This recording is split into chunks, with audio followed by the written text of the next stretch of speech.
All right. Hello, everybody. We're going to start the stream. Thanks for coming.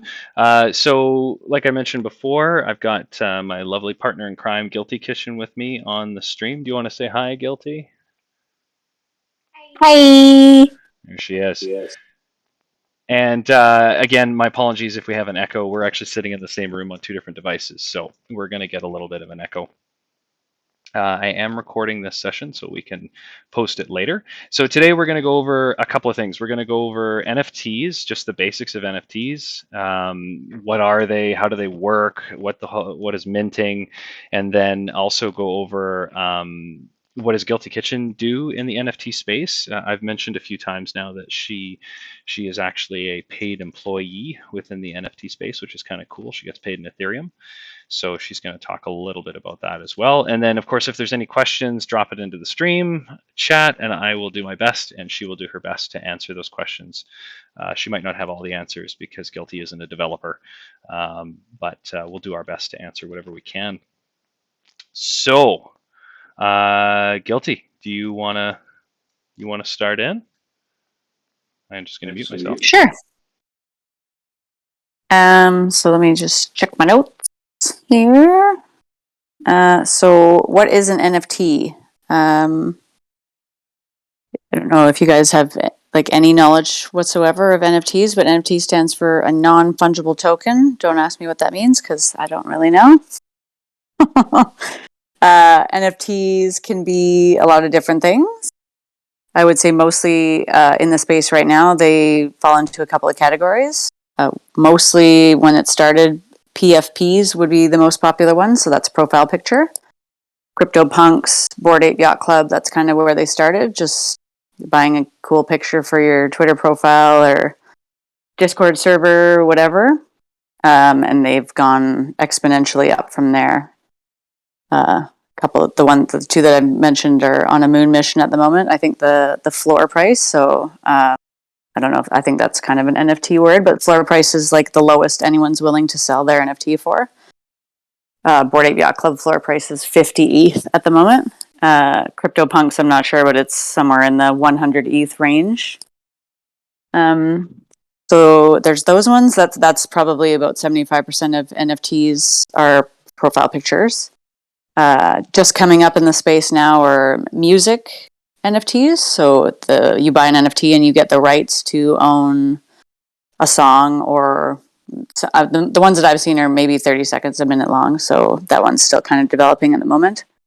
A lot of them coming out now and getting a little bit more popular because I think people are kind of burning out on the profile pictures are art-based NFTs.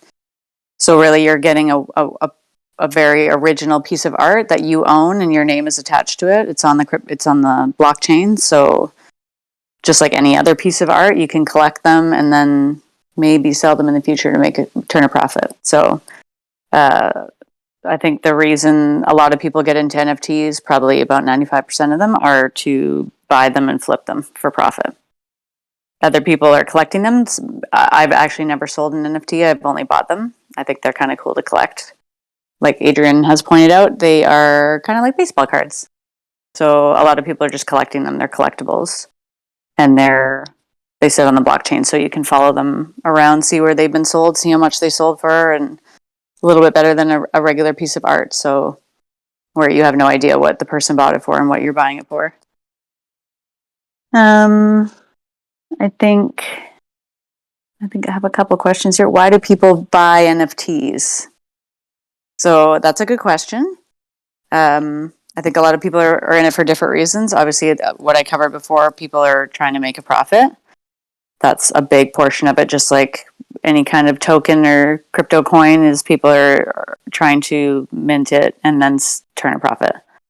But a lot of people are collecting them because they enjoy the art or they love the music or it gets them some sort of ticket to a club, or there's a lot of utility coming along in the NFT space at the moment where I think because people are burning out on the profile pictures, they don't offer a lot of utility. So projects are now kind of scrambling to find out like what is a reason that people would pay money for this picture of, I don't know, a pixelated toad. So coming up right now in the crypto space or in the NFT space is pay to earn, or sorry, play PD. I don't know what it is. Play to earn. It's play to earn. Yeah. So one came out here called Wolf Game, and you minted some sheep, and you could stake them, kind of like with coins, and you can make a lot of money based on that. And then they gamified it by making it so the wolf, if you owned a wolf, you could steal some tokens from the sheep, and so they're kind of getting really complicated with that, trying to one up each other. I can't see that question. You're gonna have to read it out. All right, no problem. So there's a question. Wolfgang threw a question there. Any corporate branded NFTs that you know of? Marvel, Disney, etc. Yep, they're coming up. I had someone contact me actually from like the comic book space, but I don't know if it was real or not. But he said he was working with Marvel, and I looked at it. It was kind of like comic book-esque. I think they're kind of just trying to figure out NFTs at the moment. The only corporate branded NFT that I've seen literally just came out 2 days ago, and that is Bored Ape Yacht Club. They just partnered with Adidas. So now you can have the Adidas brand on your Bored Ape Yacht Club, and they're making merchandise and clothing as well. I've also seen out there that Budweiser has created an NFT actually, and they've got one out there as well. Oh yeah, if you mean like if corporate America has made NFTs, then yes, Budweiser has some. There's some other releases that just happened. I can't remember which ones they were, but they're more kind of like limited release. McDonald's had a couple NFTs as well, but they're all like super limited release. I think they're just trying to like catch the wave and test the waters a little bit. Visa also had changed their PFP to a CryptoPunk, so that corporate brands are definitely like testing the waters, see what they can get out of it. I think the biggest one I think for sure is the Bored Ape Yacht Club Adidas crossover. That's going to be huge for the space. My next question: what is minting? So, minting is the creation of the original NFT on the blockchain. So basically, it's the process of the art becoming original on the blockchain, just like metal coins are minted in a whatever those are called, bank, and then they're put into circulation. So non-fungible tokens are also minted, which turns a really simple file called a JSON into a crypto asset, and that can be traded or bought with cryptocurrencies in a digital marketplace. Mostly, I would say 99% of it is done on a node.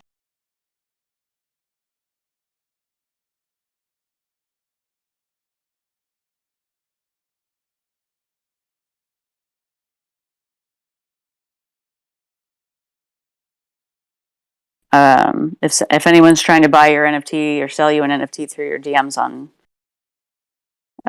Discord, just ignore those. How do you hold an NFT? So same kind of thing. OpenSea is the digital marketplace that you can buy and sell your NFTs. It's kind of attached to MetaMask. So MetaMask is the most popular wallet to hold your NFTs in. You just load up some Ethereum into your MetaMask wallet, and then you can mint through your MetaMask wallet by connecting your wallet to various websites where minting is happening. The process of minting nowadays, if you've never been in it, is pretty complicated. Usually the process comes out with a project will start a Twitter account, and then they will kind of talk on there for a little while and try to get some following. Then they will open a Discord server, which you'll have to join. And for the most part, as Adrian has seen, he just kind of dipped his toes in, you're going to have to try to get whitelist, which is basically a pre-sale, a ticket to the pre-sale. Because what happens right now is most NFT projects have anywhere between 5,000 to 10,000 NFTs in their project, which is a pretty small amount if 40,000 people join their Discord and they all want to buy the NFT. So what would happen if there was no pre-sale is they would open up their NFT for sale at a certain time, say tonight at midnight, and then 10,000 people would try to mint at the same time and be pinging the Ethereum blockchain, which Ethereum is so inefficient that even 100 people trying to do that would up the gas prices to an unaffordable amount. So what they do is they go for a pre-sale, and you can have a 48-hour pre-sale, and 5,000 people get the pre-sale, and they all have 48 hours to mint their project at a lower gas rate. And then the rest of the people will have to go onto the public sale, and it costs a lot more. So the project maybe is 0.08 to buy an NFT, and then you're going to spend between $150 and $400 on gas, which is pretty painful. Yeah, this is where people may have seen me say this in the Discord before, but this is why I think Ethereum's kind of silly. It's first out of the gate, so that's where the majority of the market is. Yes, there is NFTs on Matic and on Solana, and I believe Phantom and a couple other. I think even ADA has some plans to roll out, or Cardano has some plans to roll out NFTs. But Ethereum is where it started. So you know what? Back in the 80s and 90s. That's why everybody used VHS, because they were the first one out of the gate, and they were the one that had the most mass adoption. So Wolfgang's got a question here. How can your average person make money with NFTs? So we go back to the whitelist that I was just talking about. Is if you have some extra time on your hands and you can be in a Discord server for a few hours, depending on what they want to do for whitelist, it's getting pretty creative. Sometimes there are giveaways on Twitter. Sometimes you have to grind in a Discord and get level 30 before you're going to get a whitelist, which let me tell you, takes a long time. I just got to level 30 on the Loopy Donut server, and I've been in there for 3 months. And I'm the community manager. So they want you in the chat, helping people. They want to see visibility. They want to see you doing quizzes. They want to see you basically spending your entire life in their Discord. And maybe you're a firstborn child. And then you get the whitelist, and you'll be able to mint at a convenient time when gas is low, because on MetaMask you can set the gas price to something reasonable, like $100 or $50, and you can try to mint during that 48-hour window when it's cheap. And then what happens usually during the minting process is the project keeps the information private. So when you've minted it, when you go to your OpenSea, I want to see if I can try to find a project to show you guys. They're not revealed. So there'll be 10,000 things 10,000 NFTs have been minted, and they're not going to be revealed for maybe a week. So what people generally try to do if they're trying to flip a profit quickly is, let's say they paid 0.08 Ethereum for that NFT on the pre-sale. They paid 0.01 gas, so it's worth 0.09. Then it hasn't been revealed. People get FOMO. The project's sold out. They're looking on OpenSea to try to get it on the aftermarket because they couldn't get into the white sale. So then they go to OpenSea. It's not revealed. They don't know what the project or the asset looks like. They don't know if there's rarities or cool traits or whatever. They just see an totally unrevealed project, and someone lists it for, let's say, 0.12. So now they're going to make 0.03 profit. So what happens mostly with these projects that don't reveal right away is that there's a little bit of FOMO from people for a few days because they don't know what it looks like, and they'll sell it. People will buy it. As soon as that project reveals, usually the floor price drops for a little while.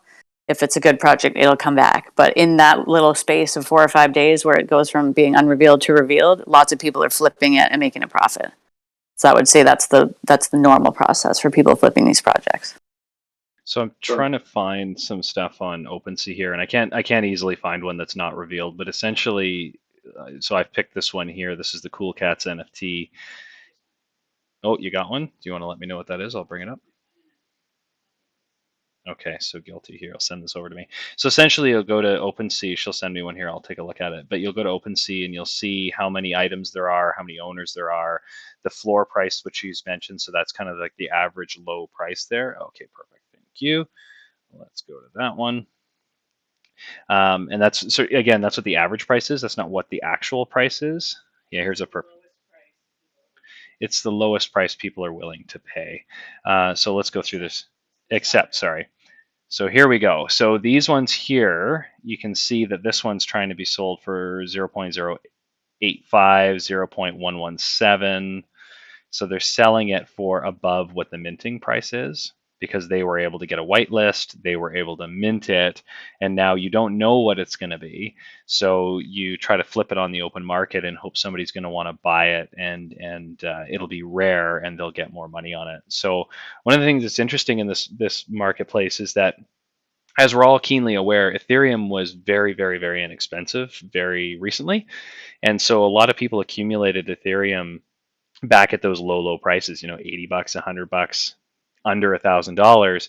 And so they're walking around with a lot of Ethereum in their pocket. And when they look at something like this and go, well, 0.1195, I'll buy 10 of them.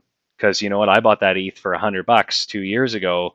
And so I'll just buy 10 of these damn things and I'll flip three or four of them and make a lot of profit on them. And the other seven I won't. But they don't care because they make the big profit on those rare ones they get. So it's very akin to back in the day. I used to go down to the card shop and I would buy 5 packs of hockey cards, and you'd sit there and you'd rip open all the packs looking for the rookie cards, the special cards, the holograms, whatever they were. And you would know, okay, I spent $10. I got my 5 packs of hockey cards, and this one card is worth $30. It just paid for the whole pack. So it's a very similar mentality with this style of NFT. Is that kind of a decent explanation there, Guilty?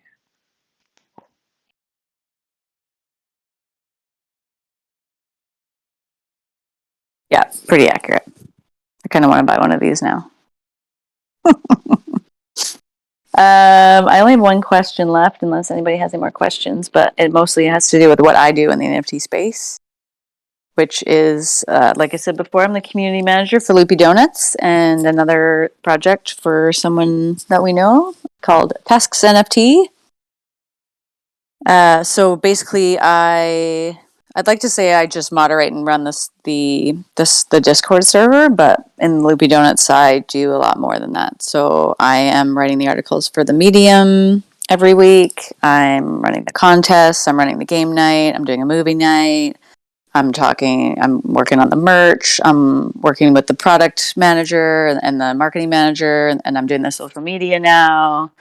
So there's a lot going on behind the doors of any kind of NFT project that maybe you don't realize they're a shit ton of work. And the teams aren't always really big. There's a lot of work going on there. So I have a regular 9 to 5 job, and I also have this other full-time job. So I am working pretty much from the minute I wake up, grab my phone, barely can see, check in my server, looking for messages from my team who all live in Europe. So they're 8 to 10 hours ahead of me, checking up on their messages, trying to catch up on that, writing my good morning tweets for myself, for both the servers I'm in, going into the chat, making sure everybody's fine. I'm answering DMs because people are having issues. So I have to go through all of those. Going back to TweetDeck and making sure I'm setting scheduled tweets for the day. I'm running the contest. I'm making phone calls, talking to my coworkers, organizing, more stuff. Because once a project mints, the people that are left holding the NFT bags basically are in the community going like, what's next? What are we doing? What are we doing to get the floor price up? Why is the floor price so low? What are you going to do to make this project bigger? Why aren't you doing more marketing? What's going on with the Twitter spaces? Like, when are you going to have an AMA? So it's just like, basically they're a business and you're buying a stock in that business. And anyone holding that NFT, for like people that aren't flipping them, that are holding them because they like the art or they like the project, they want to see this business doing things to make that stock that they own worth more money. Because ultimately people have spent money on this and they don't want to lose any. Even if they're not going to flip it, they still want to see the value going up, or you're doing something every day to make actionable items. So it's a lot of work and I really like it. And I think the space has a lot more room in it, especially if the price of ETH goes down. More people will probably jump in because then NFTs won't be $600 each, which is a lot of money. But when you think about an Ethereum, it's not really that bad. All right, so we got another question from GHX Trader. Is it possible that NFTs are glorified crypto pyramid schemes? I mean, as much as crypto is a pyramid scheme, then NFTs are a pyramid scheme. I mean, This is kind of what my dad says about crypto. So if you want to be like a 65-year-old band, I mean, any stock, you're basically saying someone's giving you an inflated value. This stock's worth $10, and everyone piles their money into it, and now it's worth $25. And if everyone takes their money out of it, it's going to be worth $0. So yeah, it's the same, sure, but at least NFTs give you. I mean, even if the project goes to $0, you still have a cool piece of art. So what I try to tell people is you shouldn't be buying projects that you don't enjoy the art, because essentially you are buying a piece of art. When it gets down to the nitty gritty of NFTs, you're either buying some sort of utility that the NFT gives you, like Gary V. If you buy a V Friends from Gary Vaynerchuk, you could have like a 5-minute chat with Gary V, or copies of his book, or, it's giving you some sort of like physical in real life benefit. So to me, I just bought a piece of art from a friend of mine who's a First Nations artist in Canada. I mean, he's got no name for himself in the NFT world, so I paid 0.12 Ethereum for his art. And it could be worth 0 tomorrow, but at least I got this cool original piece of hand-drawn art that he drew. I don't really care if it goes to 0. You can buy any piece of art on a wall in a thrift shop or from some artist at a market, and does it matter if you sell it again? You're probably not going to sell it again. You probably bought it because you liked it. So to me, that's more the heart of NFTs, is the art. So Guilty makes a good point there that, again, to her, the art aspect is a big part of it. And I think, I'm going to show this. I see their question in there, Dr. Cat. We'll grab that in a quick sec here. So there's 2 things I wanted to quickly say. Number one, this is an any NFT project either on OpenSea, which is one of the main places to buy, or if you're buying on the Solana blockchain, Solana art. And I'll say this because I know Guilty's not I'll just say it. A lot of the projects on the Solana blockchain are rugs. It's a problem on some of these on the side chains, or sorry, on some of the other layer ones that are happening. People are putting up NFT projects and rugging. And Caveman, I don't know if you guys have seen this one or not. Oh, she's putting her hand up. She really wants to say something. Let me just say this really quick. So this Caveman one, this was a big one on Solana, and when the market was crashing, one of the owners, apparently sold off a bunch of their stuff. So you can see here, there was 53 sales, 13 sales, 18 sales, and we were averaging, there's a fair amount of sales, but somebody just turfed all their stuff when the market crashed, and it was quite upsetting. There was also a big dump here after it went live. This is probably exactly when the whitelist was over. If you go back and look at it, would be this big dump. Would you want to say, Guilty? I forgot to mention this earlier, but there is actually layer 2 options available that are gas free, but not a lot of people. A lot of people, for whatever reason, just are like, nope, I want to use Ethereum. I don't care how much the gas prices are. This is the original blockchain. Let's go with this one. But there is layer 2 on Immutable and Polygon, which has no gas. And there are projects on there. They can't really get a name for themselves just yet because all the big projects are on Ethereum. That's it. Okay, so another question that's come up here, Dr. Cat, thanks. Is Facebook and the metaverse and NFTs and digital real estate expected to be a big thing in your opinion, Guilty? And then I've unless you nail the comment, I think the other thing that we could talk about here is NFTs in real life and what they actually have the potential impact of doing to things like real estate sales, like in real life, brick and mortar real estate. I hate Facebook, so Zuckerberg can suck it. Nobody wants him in charge of the metaverse. So yes, I think the metaverse has huge potential. And digital land, no matter what you can say all you want about it, but it is selling like crazy. Like if you didn't get any, it's too late. You can buy a 2x2 pixel piece of land for about 3 Ethereum at the moment. On Decentraland, and the rest of it is already taken by huge brands that are not even necessarily involved in the metaverse yet, but they know it's going to be big, and they've already bought their land just to get ready for it. Adrian scrolling through there, but I mean, look how big that Atari one is. Huge brands have 24 by 24 pieces of land that probably cost them hundreds of thousands of dollars. big projects, like big original projects like CyberKongs. And if you know about that one, they have a huge piece of metaverse land in there. They throw parties. It seems kind of weird. And I've been to a couple. It is super weird. There's just a bunch of like weird avatars dancing around. But it's also, if you're part of a community and you're all spread all over the world, you're going in there and kind of like hanging out and or visiting art galleries, or I mean, there's all kinds of things that people are using these for. And I do think, I don't know if COVID's going to push that even further, but it just seems like the digital world is getting bigger, and with VR and all of that, I think a lot of people are going to be using it. All right. Wolf's got a interesting question here. What aspect of a project usually determines its success? Hype, branding, art, community, etc. And I think I know what your answer is going to be, and it's certainly a combination of some of these things. Definitely hype is a big one. I always use this one as a really good example. If you're not involved in NFTs or Twitter, you probably have no idea what I'm talking about. But over the last 3 weeks, a Twitter profile by the name of Vultura.eth has gone, and I followed him when he only had 6,000 people. But one day he was just like, hey, maybe I can get to 10,000 followers because I have this cool project that I'm going to drop soon. And within 2 weeks, the guy has 70,000 followers now. I've never seen a Discord grow so fast. It dropped today, and it was broken pretty much all day with so many people trying to verify inside it. He didn't even drop the art for the first couple weeks. He just was hyping it on Twitter. And most projects have a Discord to start, and he didn't have a Discord. He just built the community on Twitter, and then finally opened up the Discord today. But once the art came out and the ideas came out, and he did some contests for whitelist, and people were just like, the hype is insane. People were doing crazy shit to get on the whitelist. I actually got whitelist for that by owning another NFT. So these are the kinds of benefits that you can get just like across the board so I hold a Fame Ladies NFT, and because of that, they partnered with him and got 250 whitelist spots, and I just happened to get one of them in a giveaway.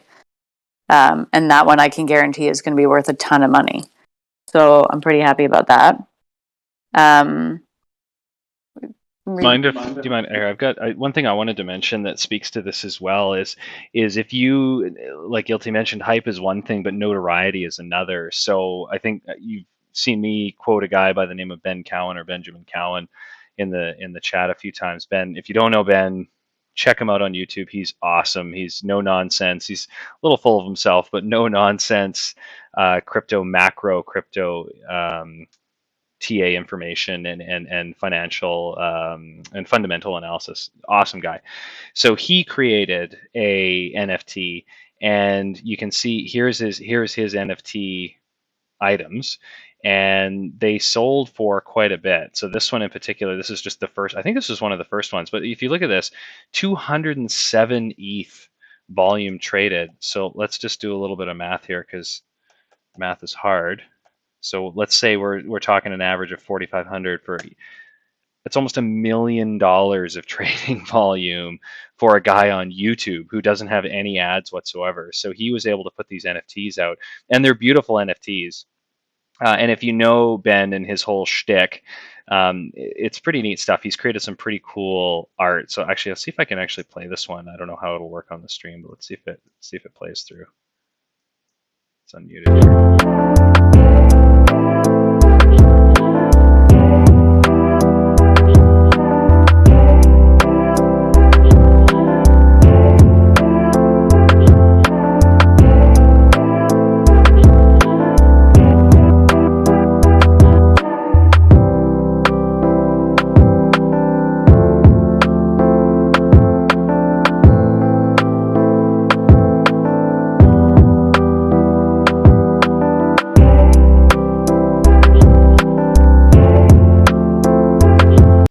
Super cool. I love these NFTs. I think he did a really good job on them.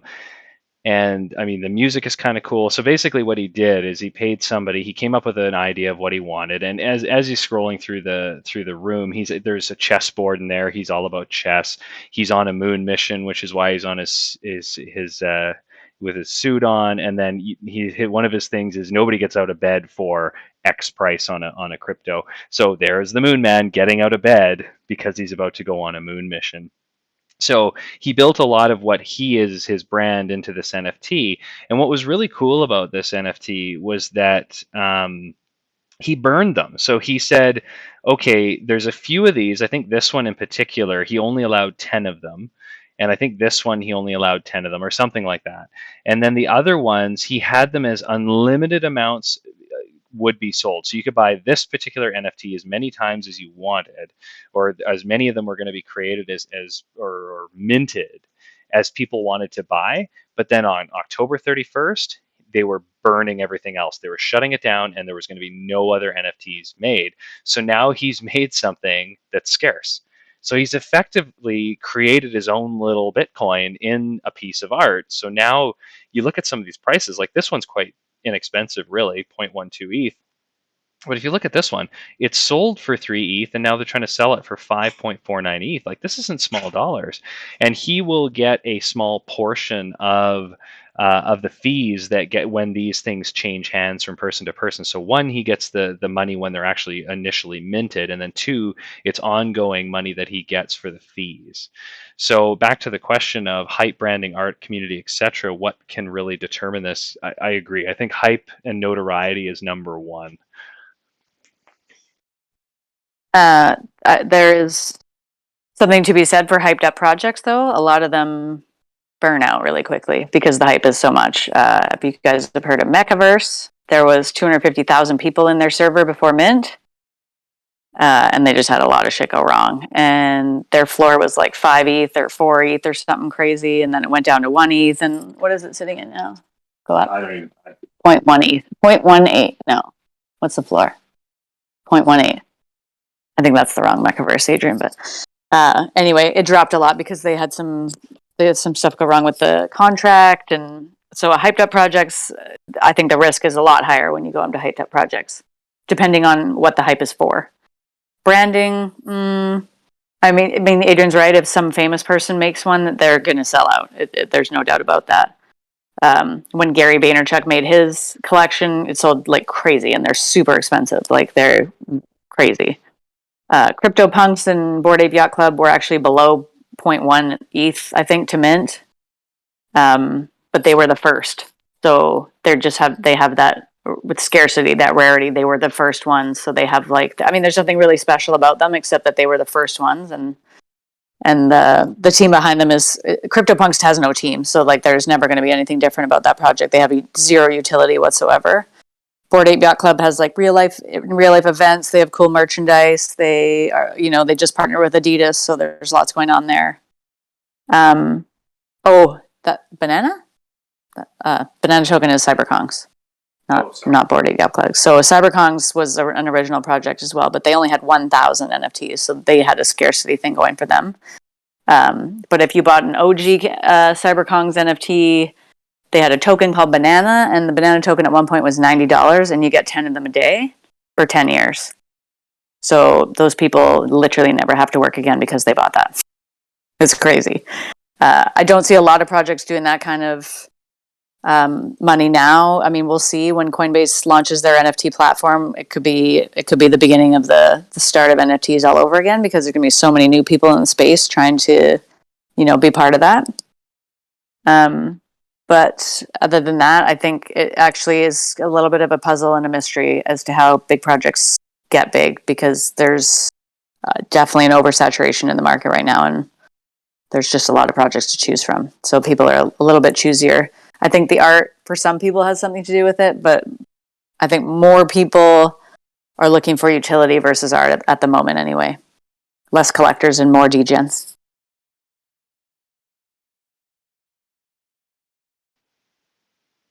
All right. Thank Guilty. That was awesome. Yeah, raise the roof. So nerdy. So nerdy. All right. So that was Guilty giving you a little bit of information on NFTs. So Guilty, like she mentioned, she works. She has an in real life job where she works as a personal assistant for an ultra high net worth individual who I don't believe has any exposure to crypto whatsoever, and was actually vehemently against it. Yeah.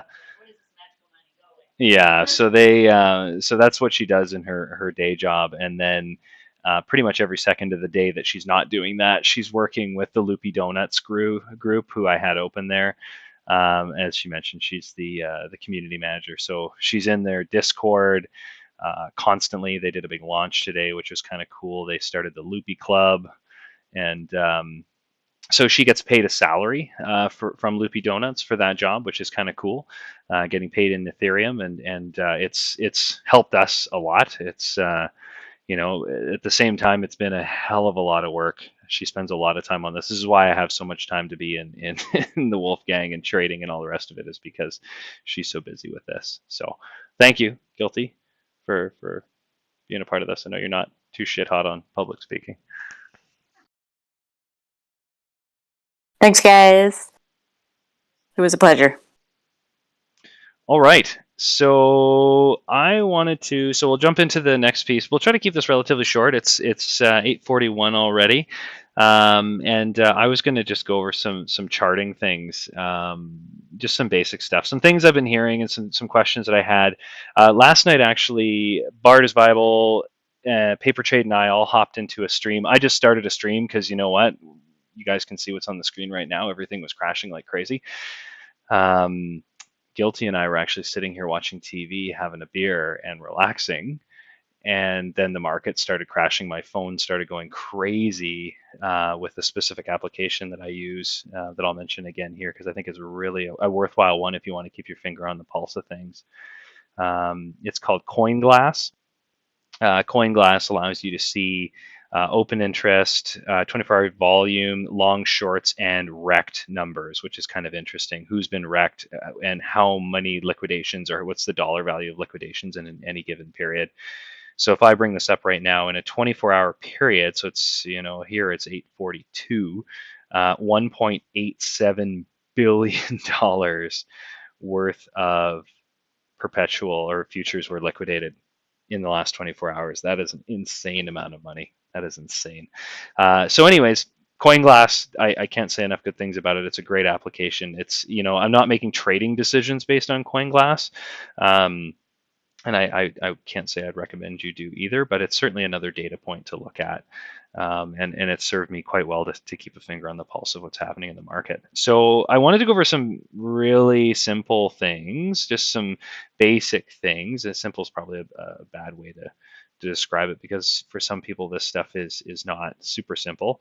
So like I said, I'd like to go over some what do we got here? Some simple support resistance, basic fib pulls, and identifying some trends. Sorry, just got to check one thing here. Apologies. Thanks so much, Panda Man. Have a good night. So basic support and resistance. So what I wanted to do was take a basic chart and I wanted to break it down how I would look at a chart. So when somebody says to me, "Hey, Adrian, can you go look at this chart for me?" or "Tell me what the hell is happening with this?" And I do this on both. If people ask me on the traditional stock market, which every once in a while, Guilty will come to me because she's an options trader. She's a true degen, much more so than I am. Um, and so she'll come to me and say, "Hey, can you look at this chart? What do you think is going to happen?"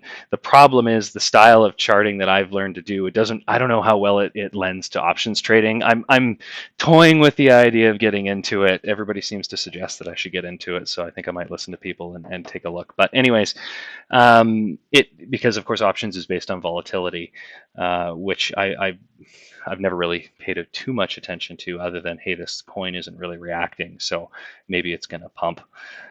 So let's pick a coin at random. So you'll notice here on the right. So first of all, Tradingview.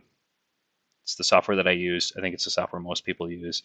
It's free. You don't have to pay for it. I pay for it because it gives me some extra benefits that I've mentioned in the last stream. So the first thing is I use the TradingView desktop application. I do not use the TradingView web application, and I cannot suggest this enough to people. If you just Google TradingView desktop, right here is the TradingView desktop application. If you're running Windows 10 or 11, you can install the TradingView desktop. It supports multiple monitors, which is kind of cool. So I run triple monitors at work and at home right now. I'm just on my laptop, but there you go. There's a little video of what you can do with it on multiple monitors. So you just use the download for Windows, boom, it installs. It uses the Windows Store to install, and then you're actually running it as an application. Number one, I find it runs a hell of a lot faster. Number two, it uses less resources than when it's running inside of a browser. And three, without having to hit F11 to full screen your chart, you get the full screen experience right out of the box, which is kind of nice. So if you're into charting and you're going to be using a PC, it's phenomenal.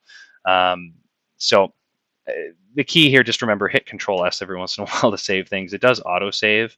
It does autosave every 5 minutes, but I still find sometimes I have to hit Control S to save it. So what I've done is I have my watch list. You want to create your watch list. Now, if you pay for it, you can have multiple watch lists, multiple flags. You can flag your different tickers with different colors if you want to do some color coding.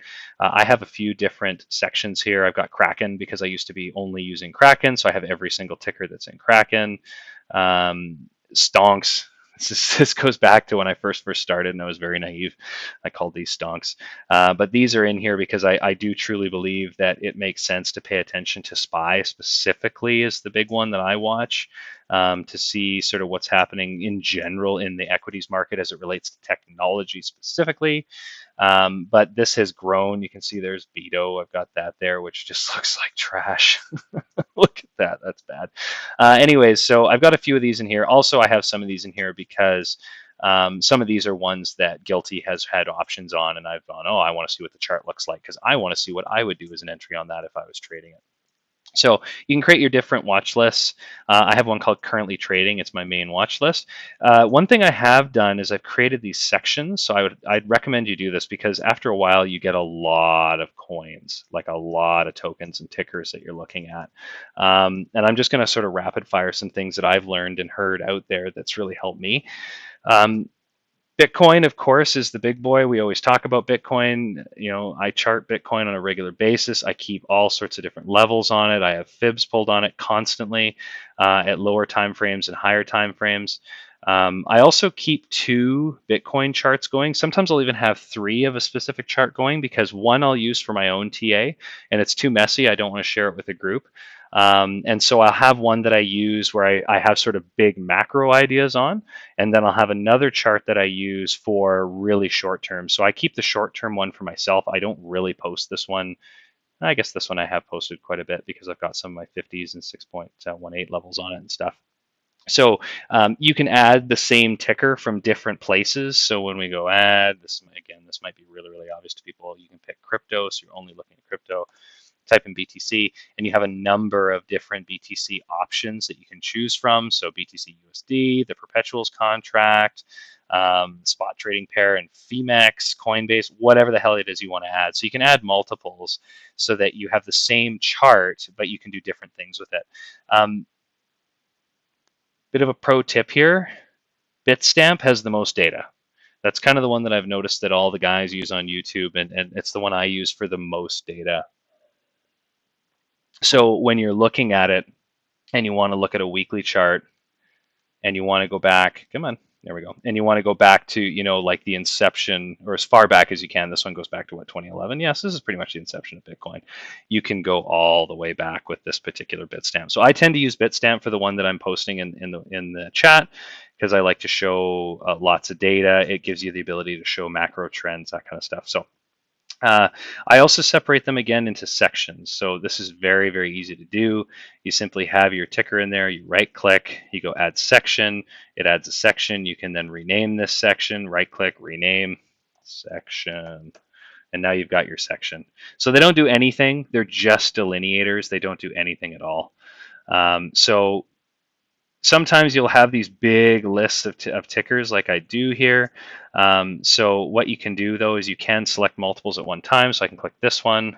I can then select a whole bunch of them and I can drag these around. So you don't have to move them one at a time. You can move them all at once. So I created a few key sections. I've got my ones that I call the biggies, which are obviously BTC and ETH.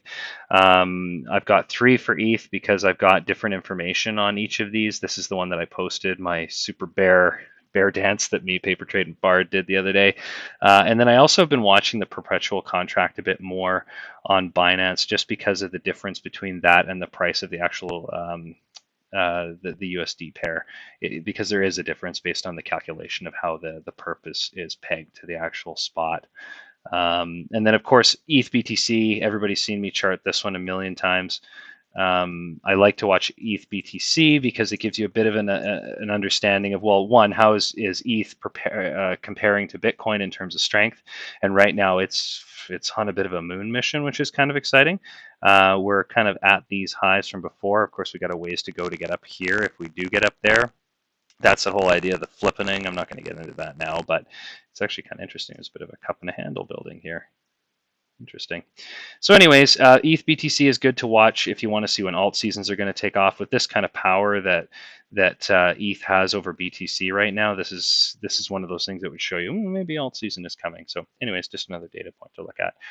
Then I get into the totals. Totals are really important to watch. These tickers just exist on TradingView. They're calculated by TradingView. Total is all the crypto markets that TradingView has, including Bitcoin. Total 2 is everything except for Bitcoin, and total 3 is everything except for Bitcoin and Ethereum. So this one's kind of neat because you can see generally total 2 and total 3, actually, I mean, frankly, all of them are fairly similar. But right now you'll notice that total 3 is down 1.45% compared to total 2, which is 0.5%. So what does this tell me at a glance? Alts are bleeding. Right now, alts are bleeding more than Ethereum and more than Bitcoin. So it's nice to have. Bitcoin dominance, I've talked about this before.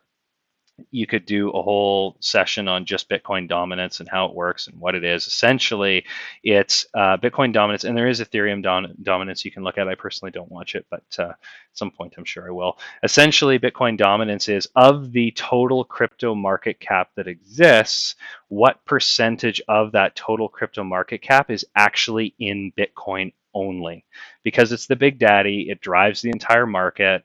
The reason, one of the easiest ways to describe why it drives the entire market is because the algorithms that are out there, all the algo traders that the institutional investors use, will actually make trades, buys and sells based upon the price of Bitcoin. So if Bitcoin's going up, the algos will buy more of whatever altcoin it is. If Bitcoin is going down, the algos will sell whatever those other tokens are. So when you're looking at the market, you always have to look at Bitcoin. I know a lot of the alt nerds out there will say, no, you know, the alts, they're decoupling. I'm sorry, we keep seeing that's just not the case yet. I mean, maybe it'll get there. I think eventually it will, but at this point, it's just not there yet. Quickly carrying on down, I've got this Bitcoin dominance thing here. The reason what this is this is cool. Wolf posted this, and I love it. I love this one. This is a perpetuals contract on Binance that's pegged to the dominance, and you can trade it. So there's the Bitcoin dominance perpetual contract, and there is the actual Bitcoin dominance. So the perpetuals contract has only been out since June of this year. So if I go back to Bitcoin dominance, go to June right there. This looks exactly the same. Look at that. That's a nice double top right there. Interesting. Interesting. Oh, actually, this is one thing I keep pointing out to people. So there's something called bearish divergence and bullish divergence. And essentially what that is when your RSI, your relative strength index, is effectively doing the opposite thing that your price action is. You will get either bearish divergence or bullish divergence, or hidden bearish or hidden bullish divergence. So very roughly, let's look at BTC, because this was the whole big thing that we were all kind of freaking out about last night when we were looking at this. So this is a weekly chart. So each of these candles is a weekly. So if you look at the RSI, you want to see every time you get a higher price, you want to see the RSI get higher right here than the peak that is next to it. If the price is going up, you want to see the RSI going up. That shows strength in the push. I'm not going to get into what the definition of RSI is. I'll leave that to you because everybody's got to learn. But essentially, the rough description is if the price is going up and the RSI is going down, that is considered a weak move, and you can expect it to break down. Will it break down every time? No. But can you expect it to break down, more often than not? More 51%? Yes. Again, I'm speaking in absolutes, but this is the problem with technical analysis: is it's not absolute. But you can see here we have a clear downtrend in the RSI, and we have a clear uptrend in the price action. So what happened after it went one? So this price right here, when we look at this peak, it was at 41,000. We look at this peak here, it was at, what's that, 46,000. And then we look at this peak here, we were at 59, sorry, 64,000 is the high on this candle. And look at the RSI. Look how much lower the RSI is here than here. This was a clear sign that the top was happening, or at least a local top was happening on this. And then what did it do? Fell off a cliff. So what's kind of got me a little bit, got my eyes open, is that we then held the line at the 50 moving average. We accelerated. We did get an RSI bounce. We then got another RSI bounce. But what's happening? The price on this particular candle, as we know, is 69,000. That's how high it got to, which is higher than this candle over here. And if you look at the peak, this peak is not really any much higher than this peak in terms of the RSI. That is called a bearish divergence with an increase in price. So something to watch for on your charts. David, you've gotten really good at this, I've noticed, and you've made a lot of money on this. At least I hope you have. When you get that divergence, it's a clear sign that it might be time to short, or it might be a time to long.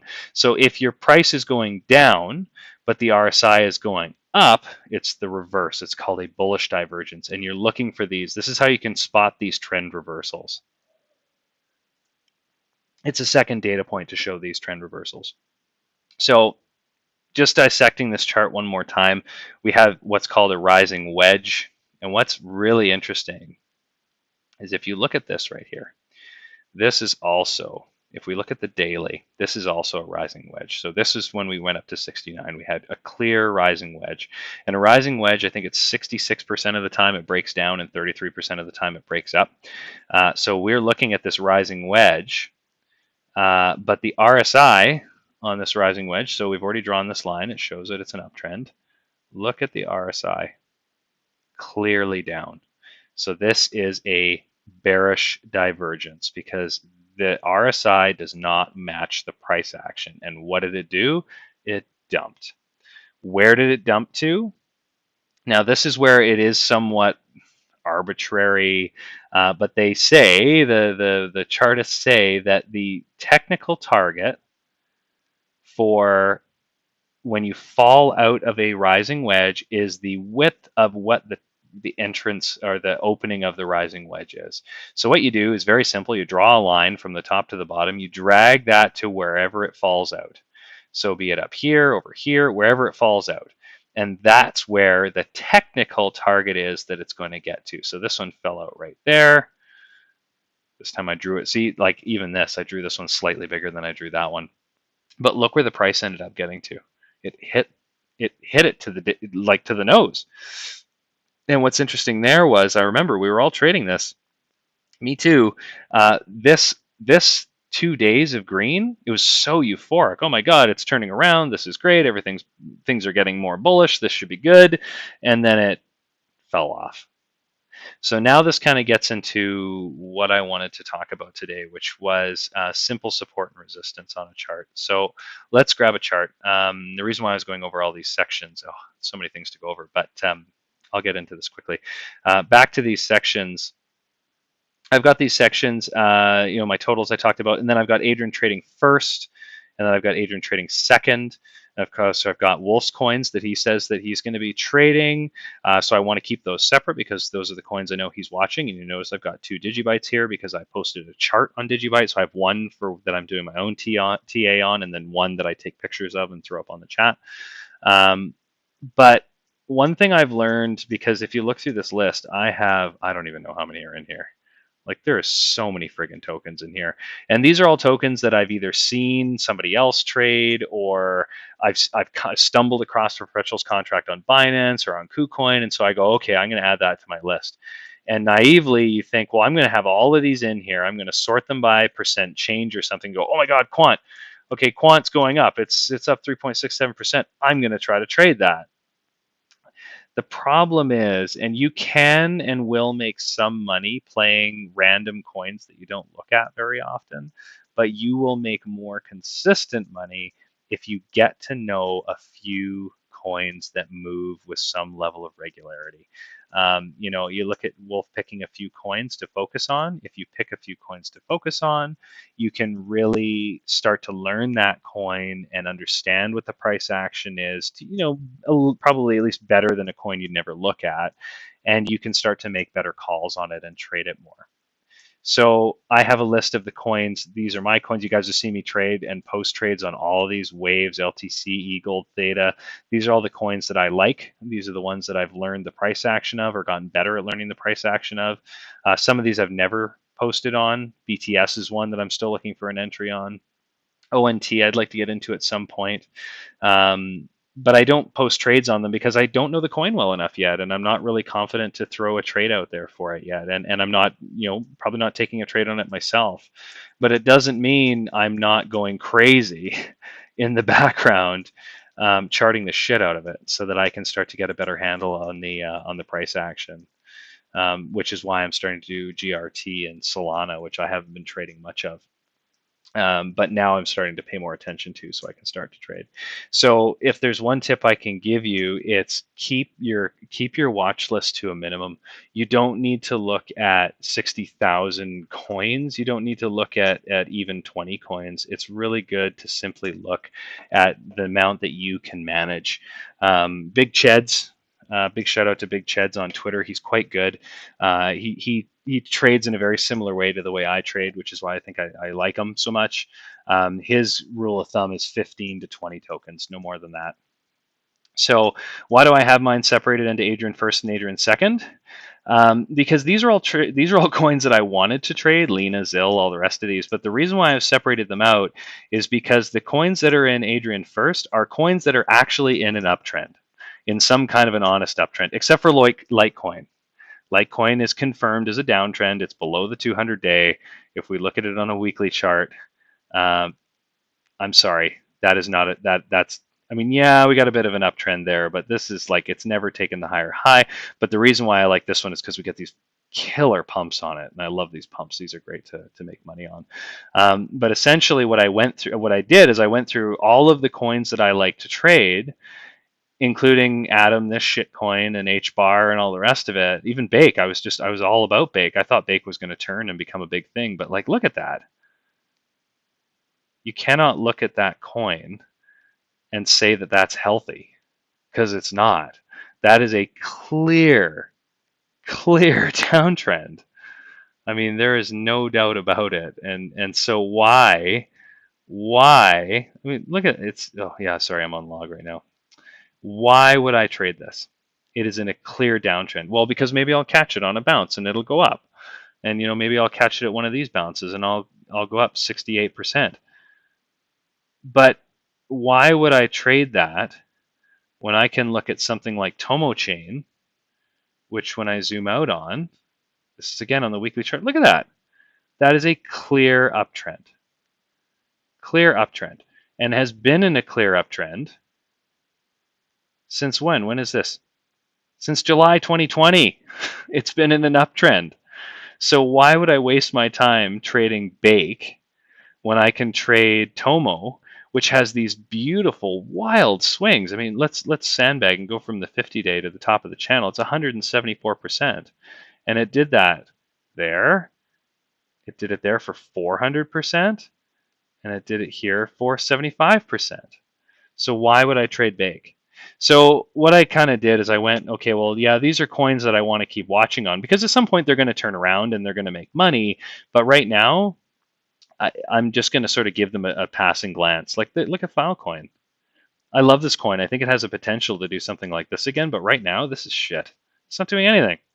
So there's no real point in trying to throw money at this right now, honestly. I threw a few orders at it, and I think I made a little bit of money on it. But overall, we do have volume increasing, which is nice, but it's generally really flat. So let's wait till we actually establish an uptrend on this, and then I'll do something with it. So I had to take a hard look at what coins I wanted to trade and that I like. Like, I like the idea of H bar, but again, with H bar, I look at that and it's kind of not really that pretty. It's a bit of a double top now. I mean, yeah, we had this good uptrend, but it was clearly broken down. So this is not really a coin I want to trade. So that's why I have these ones separated out. So I've got my gaming tokens because that's super hot right now and I want to watch those.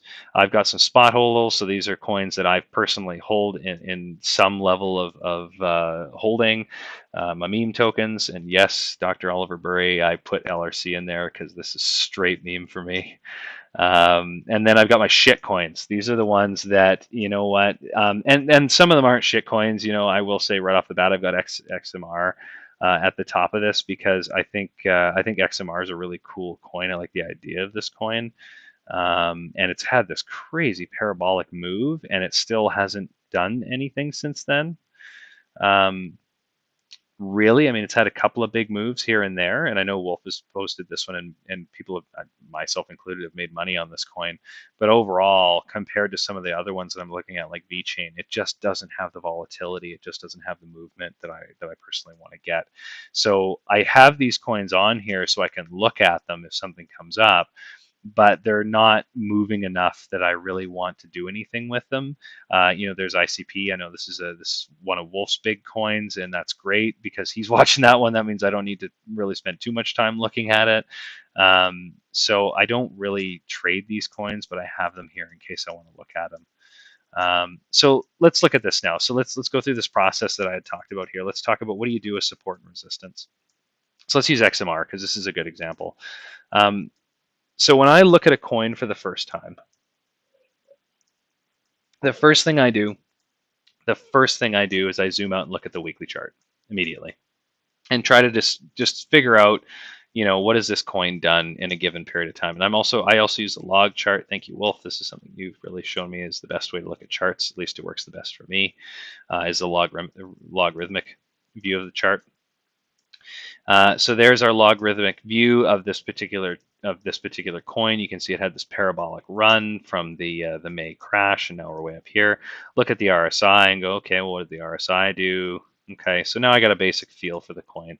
So the next thing I'll do is, again, on the weekly chart, expand it out. I look for key areas where the coin has key support or resistance, and I will mark those areas. So I go into here, I pick my horizontal line, and I will actually, and what I'll do is I'll look for key areas that show confluence. So right here shows confluence for me. I see that there's I mean, right now the candle body, we got a wick into this area. We have these candle bodies here, both these wicks, both wick through it. Again, we've wicked here and here. So this is obviously a clear weekly support. So where do I see other key weekly supports? You don't want to get too crazy with this. You want to find sort of the key ones. Generally, you put the top just because it's nice to know where the top of this thing is. The other thing you can do with Tradingview is if you hit the little plus here, you can go draw a horizontal line and it just draws it, which is nice. So I'll probably put one right there because that's the local top. That one right there is pretty key as well. You can tell there's a fair amount of support at this right here. Support and resistance. We had hit resistance here. It wicked into it here and here. It held it as support here. It was resistance here. It was resistance here. It did plow through it here, back tested as support here. So that to me is a pretty key level. And then you're kind of getting into this mess here where there's a fair amount. This is where things get a little bit more. You got to start to spending more time looking at the charts will give you an idea of where you really want to mark here. But I see that as another key level. You know, I could probably get crazy and mark right there. I could mark right there, but this is such a close area here that I'm actually going to throw it in between because we're hitting all of these candle bodies through these wicks. This is obviously showing it as resistance. It was resistance here, both of these resistance here, it was resistance. So this is obviously a very strong level right here. And then going down, looks like we have a bit of a level somewhere in here. There's nothing really too clear, so I don't think I'm going to mark that actually. Maybe right there, there's a fair amount of wicks that go through. Yeah, I'll probably put one there. That's probably a good place as well. So now that I've marked all the weeklies, and I know my price action is down here, I also want to look down below. What's some key weekly closes below? Because you want to keep an idea of what could happen below. That's obviously a key weekly because it's a swing high. We got a swing low way down here at 136.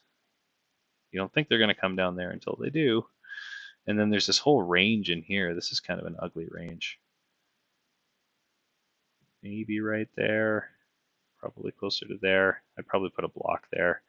So there we go. So now we have some key levels. So these are our weekly levels. Now, there's a lot of lines on that chart. So what you can actually do is use the object tree over here on the right. You can click this, and you'll see I've got a whole bunch of horizontal lines now. If I select one of them, I can go click, create a group of drawings. And now, like I said before, you can shift click, highlight them all, drag it into that group. And now they're all in this group. I can turn them off and on whenever I want to. So that's kind of nice. And you can rename these as well. Why it's always a bitch? There it goes.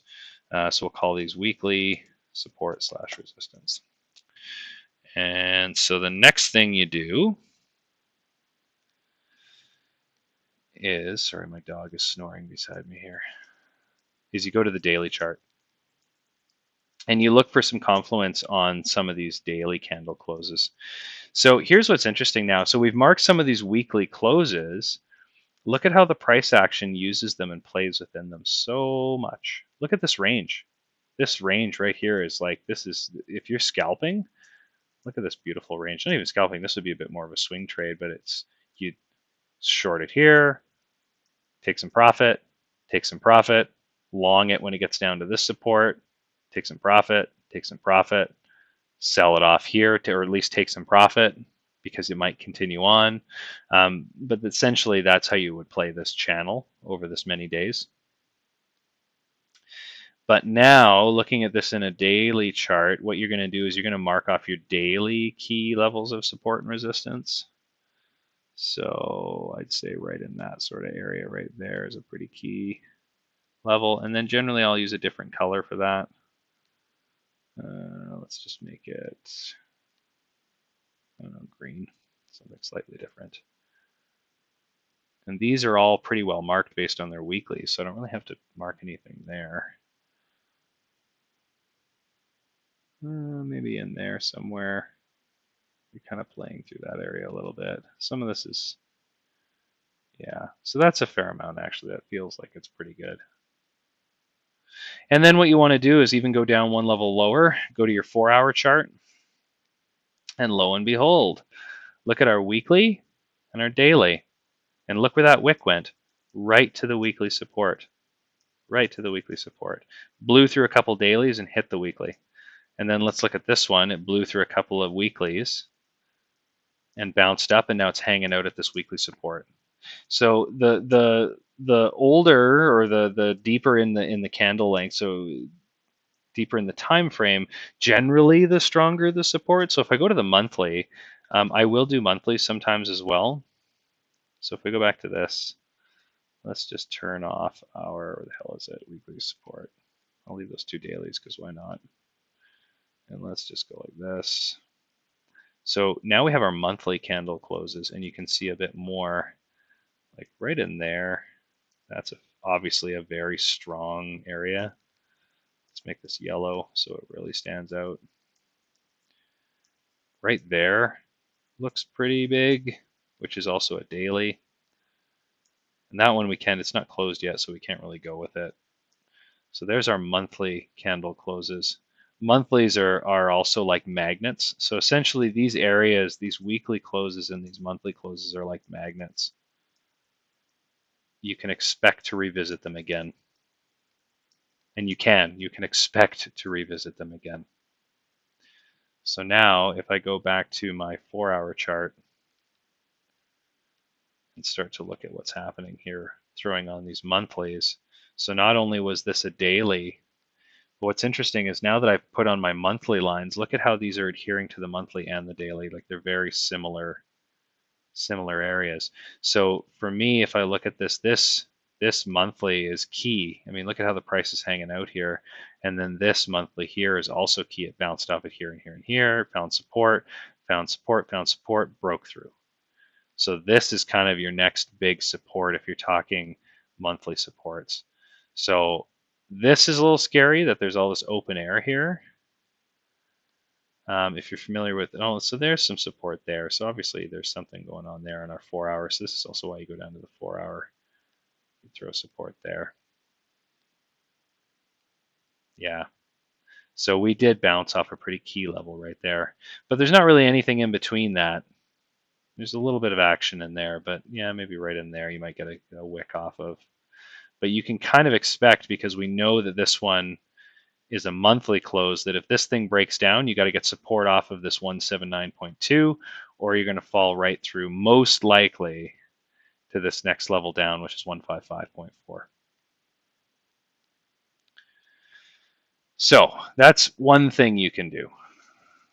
This is one way of drawing support and resistance. And to get to know a coin, I will do that. I'll go through that process of looking at it. But if you guys are throwing things at me and I don't have a ton of time to actually get to the coin, but I want to give you something that makes sense. Again, I always start with the weekly. I look at the weekly chart and go, okay, what have we got here? We've got a general uptrend. I'll go to the daily chart and go, okay, well, the daily chart is more of a downtrend. So where do I think things are going to go? This is where I'd probably start pulling some fibs.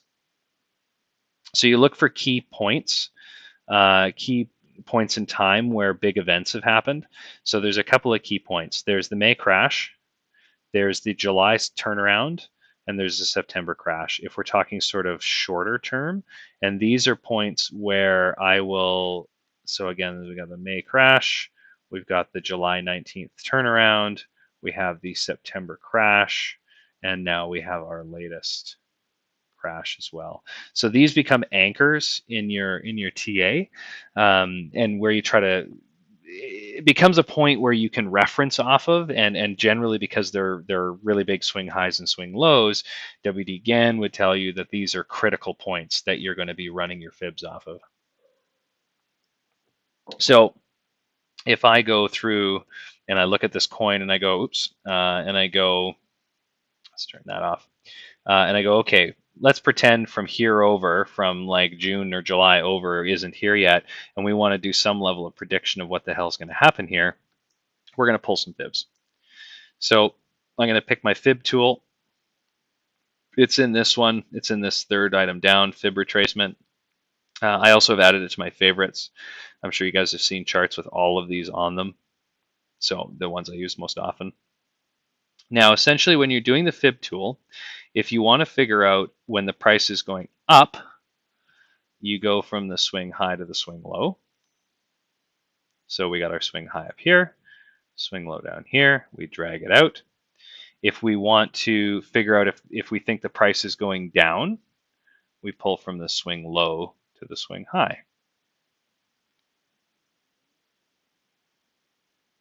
What's that? So you can see here, if you were expecting this to break down further, you would have your levels going further down. Now, in this particular case, we are kind of expecting things to hopefully go back up again. So we're going to go from the swing high to the swing low. We're going to pull this all the way out. And what's interesting is when you go all the way out, you can start to see, look at how this is adhering to all of the fib levels. Again, swing high, swing low. There's some key levels you want to look at when you're looking at fibs. The 618 is a bullish fib level. It's also a Gann level where things are going to generally try to be magneted to. 0.5 is the healthy level. Oh, pardon me, everybody. My children are going to bed, I think.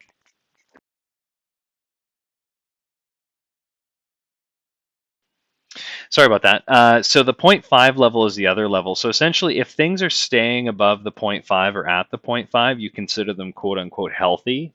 But you can see a retrace to the 382 and the 286 and still get a bounce and still feel like things are relatively healthy. So the reason why so many people felt the bull market was still on was because we broke all the way down to, and if you pull this fib on almost any coin from the high to the low of the March crash, you'll get a very similar result. The coins that maintain the 0.5 level are the ones that are the strongest, but most of them ended up bouncing off this 236 and then taking off to the 618. And then some of them have gone beyond. So let's find a coin that's gone beyond and see what that looks like. So I always like to look at VChain because VChain is one of my favorites. VChain's got some volatile moves here. So let's delete. Let's go like this. Let's delete some stuff here. Oops, wrong tool. Oh, let's just go like this. Remove drawings. There we go.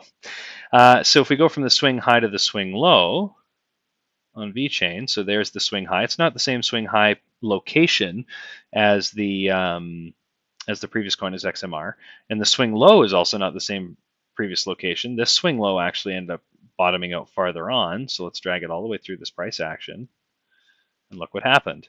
We ran all the way up to the 618, just like before. We retraced all the way down to the 236, and then we came all the way up almost to the 768. And essentially what happened here, what my thought is here, is that traders saw it coming up. They front ran this and sold it off because they were probably holding down here and they wanted to take profits before it actually hit the 786, sorry.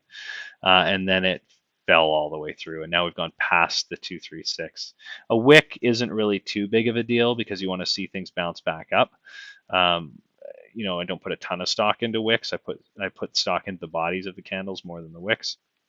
But right now we're kind of in this no man's land between 382 and 236 on this big move, which is, it's showing some weakness to say the least. So this is how I'm pulling fibs on coins and trying to figure out how healthy a coin is based upon where it is in relation to the 0.50. So you can also do that based on this swing. So I said, there was a couple of key places. There's the May to July drop, and then there's the September to October drop. So we can do the same thing. We can pull our fibs, and we can go from the top of this September to the bottom and before it went into October. And now you can see kind of a different story. We got up, zoom in a bit, we charged up through the 236, through the 0.5. We got stalled out at the 0.5 actually for a few days there because, I'm on the daily chart right here. So you can see we actually got stalled out at the 0.5 and it kept seeing it as pure resistance until finally it pushed through. And what's interesting here is it didn't really push through with any volume. If we look at this volume candle down here, it's not really a ton of volume actually, but it managed to push through. But when you push through and you don't really have enough volume, generally you'll see a retrace. Like this is why we're always saying you got to see conviction on these things, and the conviction is the follow through with the volume. And then this big volume candle just sold off. So essentially what people were doing is they were probably buying it down here at the bottom, somewhere in this range between here and the 236, and they were just selling it off at this level. At the 618 because you drove up to it and then it's like, nope, I'm going to take some profit. They sold it all the way back down, but it caught really good support at the 382. It came up to the 618 where it faced resistance before, so you could expect it to do that again because lots of people are going to sell off. And you can see all these wicks show that people were selling it off, and we didn't really have a ton of volume. It then failed again. And then what it did is it blasted through the 618, and look at the volume. This is where you know this was a good breakout because the volume was big. And then we know, okay, this is actually breaking out. This is serious. It carried on through, and then look what happened here. It got up over the 786, and then the bears stepped in and sold it all the way back down. And they sold it all the way back down to what used to be resistance and is now turned support. It got a good bounce off of that, and then we went off to that little moon. We went off on that little moon mission there for a little while. This is a trade that I had posted, and whoever rode that with me, we made some good money there. That was a 40% move, natural move. So that was a gooder. So what I've done with my own fibs, I have my own fib settings that I've got set up here. So I'll just quickly open this up, and share this with you. Hang on. Adrian knows how to do this. Double click. So in the fib retracement, I have the default settings in here, but I've turned on quite a few of these because I find that by default, not all these are turned on. You can decide if you want to extend the lines left or extend them right. I like to keep them nice and tight personally. And then down here, I also don't use a background color. Lots of people use background colors. I don't like the background. I find that the problem with the background color is you're pulling your fibs, and then what you're doing is you're going to your 1 hour candles and you're zooming in and you're looking at this, right? So now we're looking at this. Okay, well, this is all fine and dandy. But when you're looking at this and you have the background turned on, it becomes just a mess and you can't really tell what the hell is happening. At least I find it that way. So I turn the background off. I just find it a little bit easier to see. The other thing you'll notice is I keep the prices and the levels. I'm not that smart. My memory's not that good, so I don't. I always keep the levels written on there. 0.236, 382. I just find for whatever reason it helps me, so I keep them on there. Get rid of that. And then the other thing, and big up to Wolf for this one. This is such a silly thing that I didn't do. The fib levels based on the log scale. If you're using a log chart, you need to have your fib levels on the log scale. If you turn these off, so if you look in the background there, let me pull this over. So right now, I've got my chart on a log scale, but I have the fibs. By default, they don't have the log scale checked off. And watch where the 236 is here. Here's the 236. Boop. The 236 moves to right where we are. I turn it off. Boop. It's way up here. So it skews your results, and I find that my entries have gotten a lot better since I've switched to log all around. So just a small thing, but make sure you do that. Then what you can actually do once you have the fibs in a place that you like, you can save them. So I've got a whole bunch of different fibs that I use that I've lifted from other people, and so I save them in here. You just go save as, you type in the name, and then it saves it.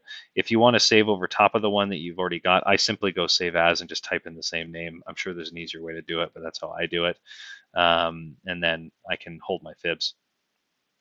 So some other fibs that I use that I've shown before, I'll just show this really quickly. Looking for short entries, you go from your swing low to your swing high, I believe it is, and then I can go to my fib templates here, and I can go mindset. Sorry, this is a long opportunity, and this is a custom set of fibs that I got from a gentleman that I follow on Twitter and on Telegram. The idea of this is you enter on these three levels. Your stop is just past the 1, and then you're going to take profit at the 2.8, move your stop up, and take your profit at 0.27. It works sometimes. I find it doesn't work super often, but when you're in a clear trend, I find that it can work really, really well. So again, you just pull from swing low to swing high. But inversely, if you're looking for a short setup, you can do the same thing in reverse. So the idea is that if you think you're in a downtrend, it will come back up to these levels. You'll buy in these levels, and then it'll break down again, and you'll generally hit the 2.8. And if you take these fibs and actually run them on any of these trends, you'll find they actually work really, really well. But you need to be in a clear trend in one direction or another for those fibs to work. And the other thing I'll say is no one indicator will lead you to perfect entries or even mediocre entries or even entries that are better than 50%. You need to use multiple indicators and multiple things within your charts to get entries. I look for confluence. I look for confluence in the RSI. I look for confluence in the price action, in the trends, in the moving averages. And then more recently, I've been putting a fair amount more stock into the MACD. I'm not going to go into what the MACD or exactly how the MACD works. There's a ton of videos out there that teach you MACD. It's a pretty simple indicator to learn, and I'd encourage you to take a look at it. It's fairly powerful indicator, and it kind of replaces a couple other indicators as well. So one of the things I wanted to also go over was trends, identifying trends. So one of the easy ways to identify a trend on any chart immediately is the moving averages. So you've all seen me use the 50 and the 200. These are just old school simple moving averages. They give you however many bars. So in this particular case, we're going 50 days and 200 days. So the green is 200 and the 50 is 50 days. So essentially, the very, very, very basic rule of thumb is if you're above the 200 day, you're in an uptrend. If you're below the 200 day, you're in a downtrend. And your 50 day is kind of like almost, it's a further confluence that we're in a very clear uptrend. And these will move from time frame to time frame and essentially carry this a similar amount of weight in your thought process. I do not trade on golden crosses and death crosses. I use these as trend indicators, and you'll also see the more you use these act as support and resistances. So when you are above the 200, it's generally a fairly strong support. If you're above the 50 and you can bounce off it and go up and maintain, it's not necessarily a strong support, but it shows you are in a very strong uptrend. So you look right here, we came down, we bounced off the 50, we came up into a big bounce, caught it again, another big bounce, then we fell through it. We came back up, it acted as resistance, we came back down, we bounced off the 618 level, came up into the 50, rejected, and then we were rejected until we flipped it support, and then look what we hit next. We bounced off the 200 day, came down, found support on the 50, and then we blew through the 200 day and then just fell through all of it. So these do act as very strong resistance and support as well, but they're not the only resistance and support, because you'll also see that I've got these green levels drawn in. You've seen them on my charts. I like the blocks versus just having a strict line. Personally, I find the blocks are a little bit easier for me to trade. It gives you a little bit more wiggle room because the price doesn't adhere to exact lines all the time. It generally bounces off of areas. So I find these work really, really well. And what's interesting is if you pull fibs against these, let's just do this right now. I haven't even done this before, so let's just do this. I'm going to pull a fib from swing high to swing low, and I'm just going to do a normal fib. Let's see here. So my supports are, so there's the 786, which it got into a number of times. And look at that. Remember how I said Gann says the 0.5 is a really, really key level? Look at that. Support, support, support, support, up to the 618. It held 618 as support. So the 0.5 is this one, and the 618 is this one. So it's confluence that the price is playing within, a somewhat predictable-ish range, because none of this is certain. But you are, again, you're looking for confluence. What's the RSI doing? What's your trend doing? What are your fibs doing? What are your support and resistance levels doing? What are your monthly and your weekly support and resistance levels doing? And what are your macro fibs doing? And then the last thing that I always like to do is I like to look at the patterns. What patterns are forming? Can I see a pattern that makes sense? Is there something that's clearly jumping out at me, and does it meet the common definition of that particular pattern? So this one right now, this still looks like a rising wedge to me. So why does this look like a rising wedge? Price action is moving up. Again, we expect 66% to the down, 33% to the up. We've touched it twice. Every time you touch a line, generally makes it weaker. It's a very rough guide. It is also playing within my box. So again, it was resistance, resistance, resistance. It found support. It came up into my box, over my box, support, support, support, and it's holding it as support. So now we're kind of getting to this, this point where it could fall down, it could go up. I don't know what it's going to do. But the other thing I'll note here is look at this volume. That's a clear downtrend, which generally shows if you have an uptrend in price action, a downtrend in volume, it generally means a continuation of the previous trend. And reverse, if we were getting an increase in volume, like if we were seeing volume do this, I would be very much bullish that this is going to break through. It doesn't mean it's not going to. It doesn't mean a candle's not going to form and just blast it off into infinity. But if I see this start to get up here, and I see this candle here growing, I'm probably going to go long on this because I'm blasting through with conviction. If I see it get up there with very little volume like it's been doing all day, I don't think this is weak price action. This is just weak. This is just retail pushing this around a little bit right now. It just takes institutional volume to just do whatever the hell it wants with this price action. So again, I'm looking at my supports, my resistance. I'm looking for confluence on my indicators. I use the moving averages. I use the RSI, the MACD, and then I also use the other indicator that I have been using quite a bit lately is the 21-day EMA.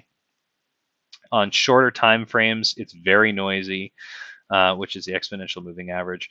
And look at that. It's literally holding it down. So look at the confluence we have here. This is great. I like this. I love it when this stuff happens.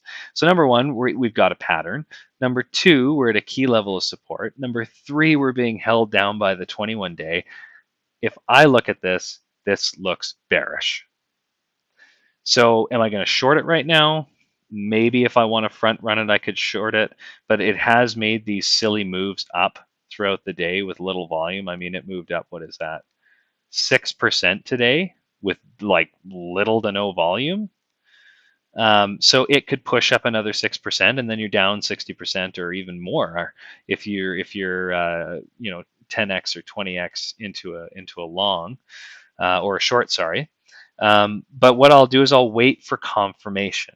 So what is this price action going to do? It could fall down. And if it falls down, yes, you can grab it. You can grab a short and ride it down.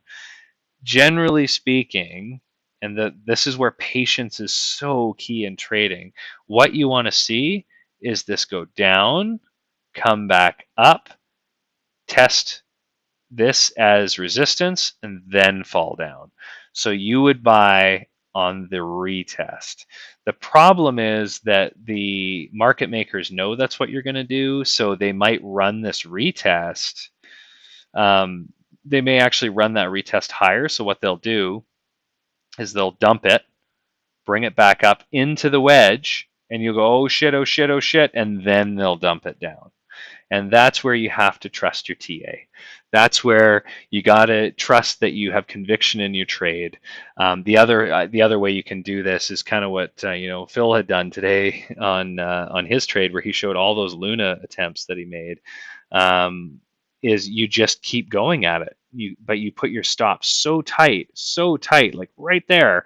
So if you hit it, you're going to get stopped out, but you're only going to lose a buck or two. So maybe you lose $5, $6, $7, $10 in trading fees, getting tested over and over again. But then you get to make this big move. Oops. Then you get to make this big move of 13%, and you're 10x in. It's 130% trade. Now you're laughing. Yeah, you lost $7 here, but look how much money you just made here.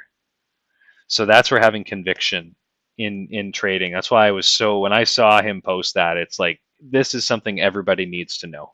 You need to know that real trading, if you're intraday trading, it's a grind. It does not happen quickly. And you try and try and try and try. And when you're about to give up, generally that's when this shit will turn around. But you need to also have confluence in all your trades and know what you're doing and proper risk management and all that sort of good stuff. So let's check the chat, see if there's anything there. I don't see anything in the chat. So I think that's it. I think that's where I'm going to stop. Does anybody have any questions or anything? You're welcome to pop in and chat, like on the voice, or type something in. And if there's anything you're interested in seeing or hearing or wanting to know, I'm happy to go over it before I call it a night here. I'm losing my voice almost. Need some beer. You're welcome, Dr. Cat. Happy to teach and get into this stuff. I absolutely love it. I had a great time yesterday with Paper Trade and Bart is Viable. We got deep into it, and as Paper Trade said, I think, what did he say here? It was hilarious. I don't know if everybody saw it, but I feel like it's worth bringing up. Paper Trade. Oh no, it's not there. Stream, I think he said.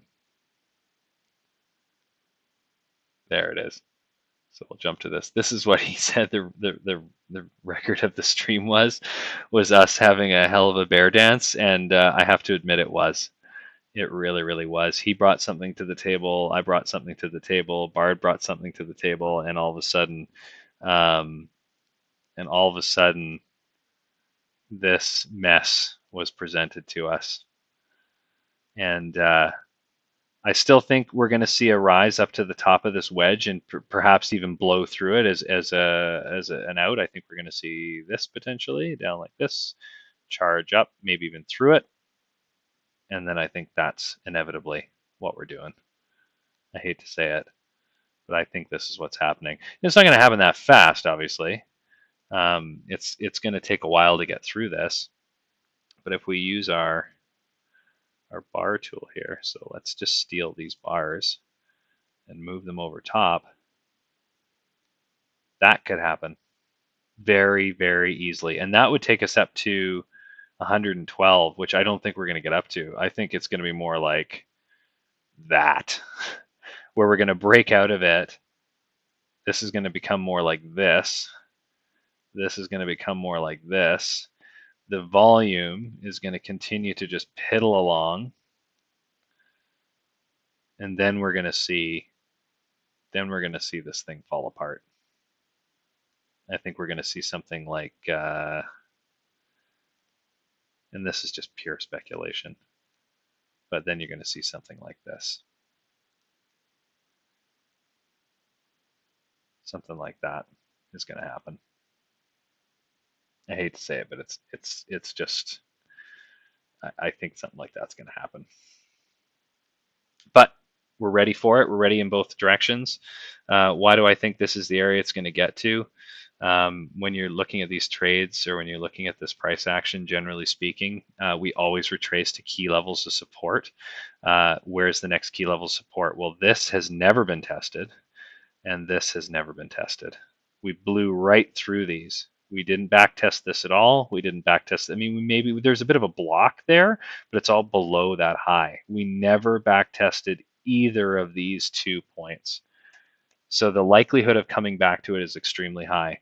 And I'll give you an example of it really quickly, and then I'll get off my little bear horse here. Let's look at sand, everybody's favorite coin.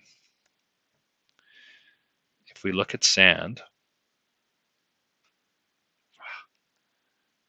it's the only tool that doesn't let you. There we go. So there's sand. And what did sand do? Sand was on a moon mission, carrying on along. And where did it get to? This area here was never tested. And this area here was never tested. So these 2 areas weren't tested. Where did it go to? Right there. If we put this right here, let's go to this right there to the top of the wick. It went right there. Let's drag this down to the next level it went to that. And it also went right down to the bottom of it. So it tested this entire range with this wick. So what's it going to do next time it decides to tank? Well, it's tested it once, so it could test it again. But the reason why I have this yellow level marked is because that's where I think it's going next. This level has not been tested. We came back and we got awful close twice, but we didn't actually test this level. You need to see a wick into that level to consider it tested. It hasn't been tested. This one was tested. Let's put it on the 4-hour chart. Let's make it look a little bit more like what BTC looks like. Look at that. It made this big, beautiful up, this parabolic move, and look where it tested, the top of this block. It flipped it to support. It also wicked off the 200-day, which is quite bullish, which is good. So now if we go back to BTC, we go to our weekly chart because patterns repeat themselves. Doesn't that look somewhat familiar? There's our swing highs. No tests. Absolutely none. It doesn't have to do it, but generally speaking, every swing high gets tested. Even these swing highs got tested. This one got tested here. This one got tested here. Look at that right there. Let's draw a line there. Right there. Look at that. So it got tested there, and I got tested there. Right there. Every swing high gets tested. When it doesn't, it's almost like a gap close on a stock chart on the traditional market. You'll generally see that a gap will always get filled. I mean, sometimes they don't, but more often than not they do. And so that's sort of the bearish thought there. All right, back to this. All right, yeah, definitely check out the TradingView desktop, man. It's sweet. It's really good. I think it works really, really well. Okay, I'm gonna call it a night. Thanks everybody. I appreciate your time and it's fun, and I'm sure we'll do it again. And if you ever have any questions or anything, don't hesitate to ask. I'm happy to do it. Everybody have a good night.